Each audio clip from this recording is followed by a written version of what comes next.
Could you briefly describe on your individual purpose, how it has evolved across, because multiple roles and your upbringing as well?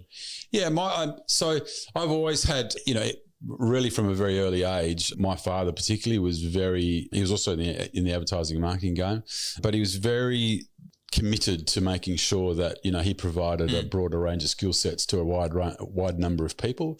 And he was always very much of the view that charities and not-for-profits deserved the same skills and the same resources that, those in the for-profit world enjoyed. And he himself was his journey and path was very much the same. So he was on boards and he was providing, a lot of significant advice, and his whole world was built around making sure that, he balanced the whole corporate, non-corporate life in his working life.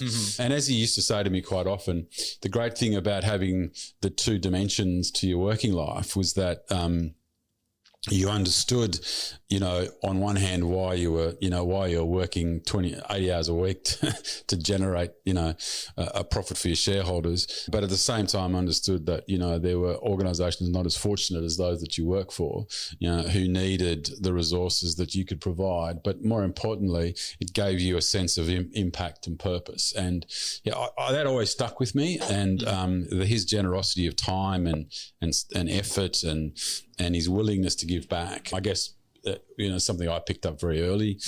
Always at school, I was, I thought it was really important to be part of, the school programs where we gave back to charity, and I always felt that was an important dimension to my life. I probably lost a bit of focus on that as I got into the early part of my career, because the important thing to me in those days was, establishing myself, getting a job, maintaining a job. And it wasn't until later in life, as I grew and became more senior in the corporate job that I was in, that I saw the opportunity then to start to want to give back. Perfect. So my values are very much aligned to, making sure that I can use my skills for good.